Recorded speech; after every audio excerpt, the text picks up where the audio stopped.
반갑습니다. 저는 지금 사유자께서 말씀하신 대로 오늘 주제를 포스트 코로나와 집단지성 이렇게 잡아왔습니다.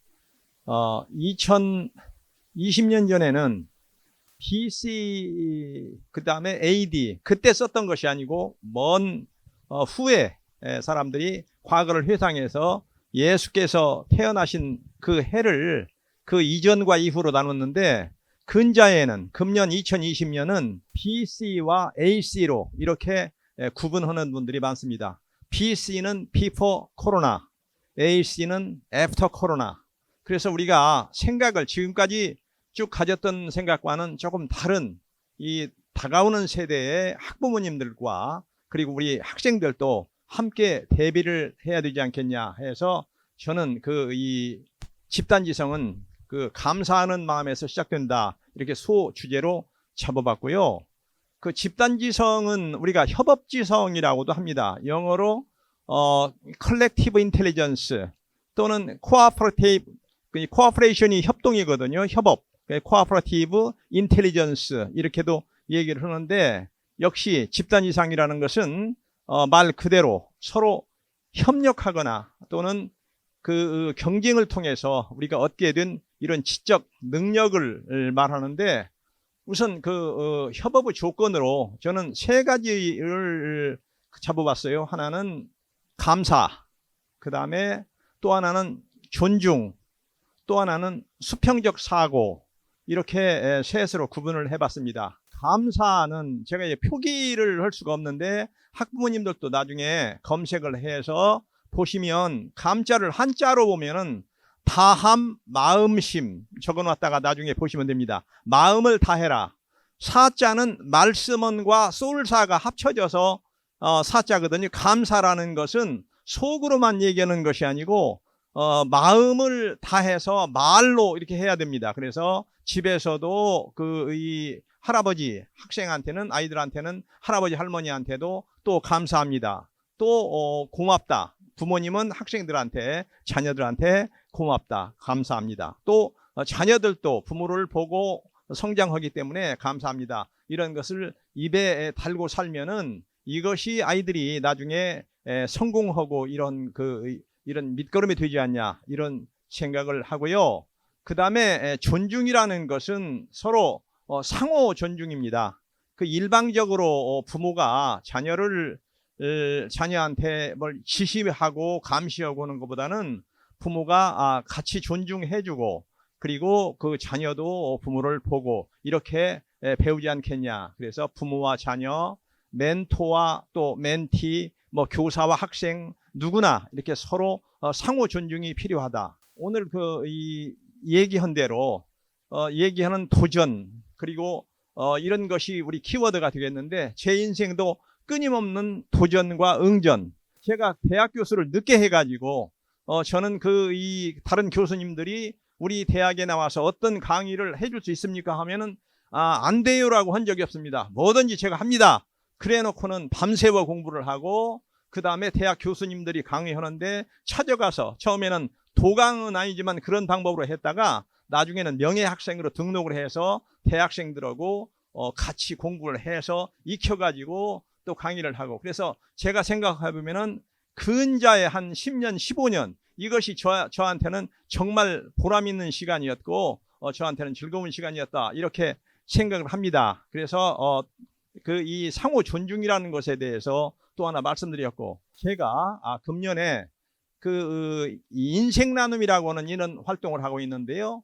멘토와 멘티 이런 관계입니다. 그래서 재소자라든지 군부대라든지 또는 아동센터라든지 이런 데 나가가지고 거기에 있는 이 학생들을 또는 이런 일반인들한테 제가 이 사람들을 변화를 시켜야 되는데, 실제로 이렇게 이 사람들하고 대화를 해보니까 제가 변화시킬 수 있다. 그래서 저는 금년 사례로도 이 학생들을 상호 존중해주고, 제가 이제 모 아동센터에 나가서 그 학생 가명으로 이야기하겠습니다. 홍길동이라는 이런 학생이 있었는데 거기에서 한 10여 명을 놓고 제가 이 아이들을 변화시키기 위해서 제 이야기도 하고 아이들 이야기도 듣고 하는데, 거기 원장님하고 선생님들이 이 아이는 우리가 어떻게 할 수 없으니까 그냥 내버려 두세요 했는데 첫 시간에 보니까 이 아이는 엎드려서 잠을 잤습니다.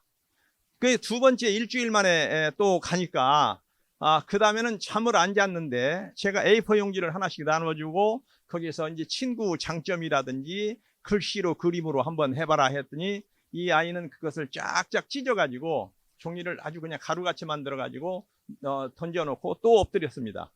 그 이제 세 번째 시간에 또 가가지고 일주일이 또 지나가가지고 제가 이 아이한테 또 같이 얘기를 하면서 A4 용지를 같이 나눠주고 같이 한번 친구 장점을 한번 써봐라 했더니 친구를 지목해가지고 다른 9명의 아이들은 친구 누구는 어떤 장점이 있고 나오고 잘 놀아주고 다 하는데 이 아이는 거기다가 없음이라는 말만 쭉 써놨어요.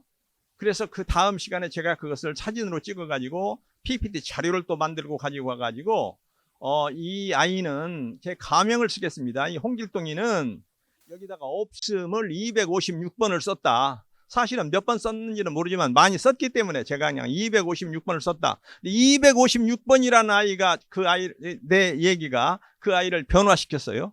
그 아이는 그 말을 듣고 이제부터는 눈에 활기를 찼더니 이 선생님이 나를 인정해 주는구나 이런 생각을 가지고 아이가 이제 그때부터 변화하기 시작했는데 그 다음 시간부터는 같이 나눠주면 그림을 그리고 아는 체를 하고 제가 가면은 제일 먼저 뛰어나와서 제 손을 잡고 그래서 제가 이 아이를 다듬어주고 이렇게 해가지고 이 아이를 변화를 시켰습니다.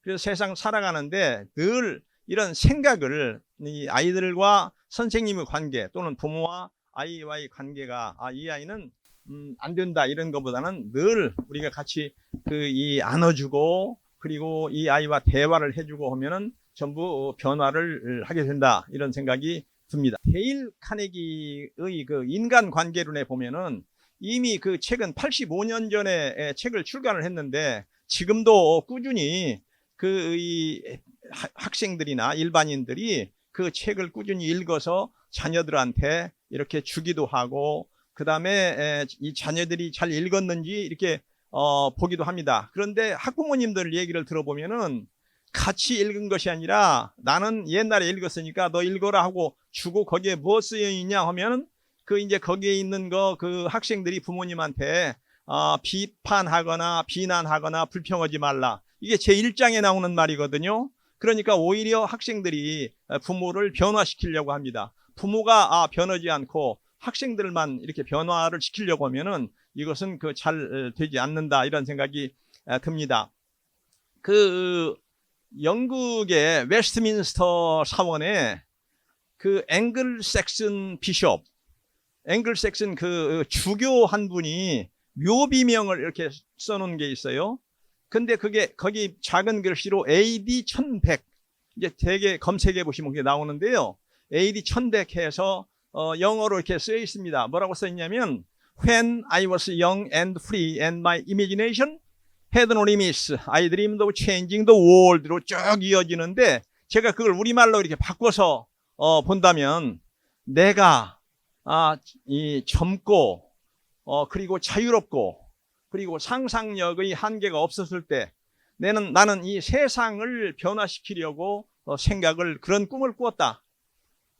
그러나 내가 좀 더 성장해서 지혜로워졌을 때 나는 그것이 불가능하다는 것을 알았다.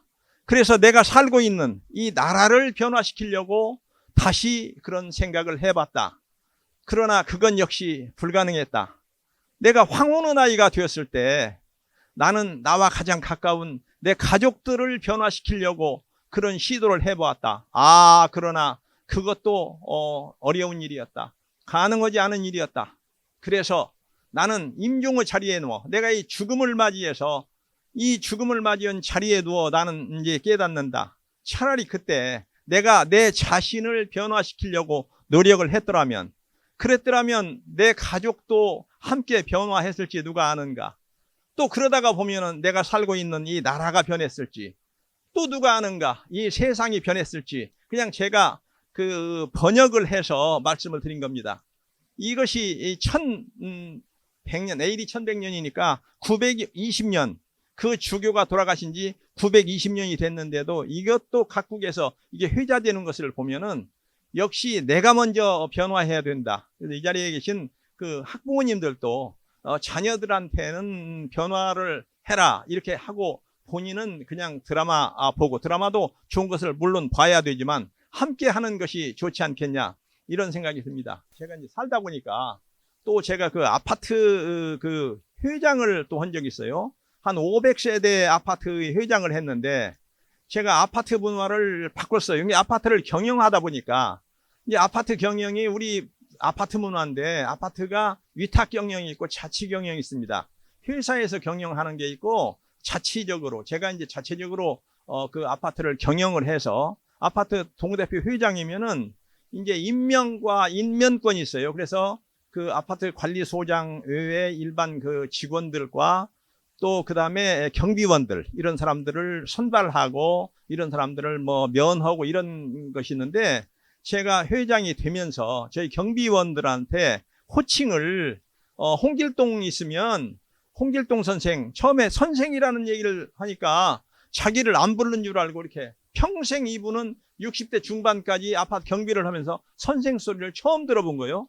왜냐하면 전부 아파트 회장님들 권위를 가지고서는 어이 홍씨 어이 하고 많이 존중해주면 이 주사님 이렇게 봤는데 선생이라고 하니까 그래서 그 다음에 이제 저는 누구든지 이름을 부르고 누구 선생 하니까 이 사람들이 저하고는 100년 뭐 몇십 년 친구처럼 돼가지고 제가 회장을 물러난 지가 여러 해가 됐는데도 지금도 저한테 제가 좀 무거운 짐 같은 걸 보면 멀리서 쫓아와가지고 그 소문이 나가지고 그때 함께 했던 직원들 뿐만이 아니라 다른 사람들도 이것을 짐을 들여다주고 그래서 이 작은 거 하나 내가 변화해서 다른 사람을 상호 존중해주고 그렇게 되면은 이 사회가 변하고 아파트 문화가 변한다 이런 생각이 듭니다. 그리고 늘 공부에서 석차가 전체 전교 1등 이렇게만 해서 성공은 아닙니다. 1등 해가지고 국가가들 됩니다. 이 미국 가가지고 안 오고